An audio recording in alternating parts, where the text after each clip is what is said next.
खुनवा पसीना सहरिया में भैया कौड़ी के भाव में बिकाइल बा। चल उड़ चल सुगना गौआ के ओर, जहाँ माटी में सोना हेराइल बा, माटी में सोना हेराइल बा।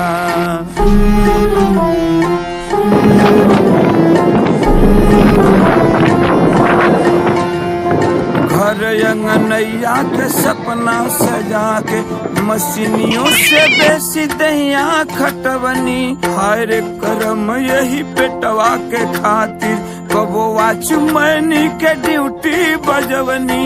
भीड़ में यही से चिता गईनी जैसे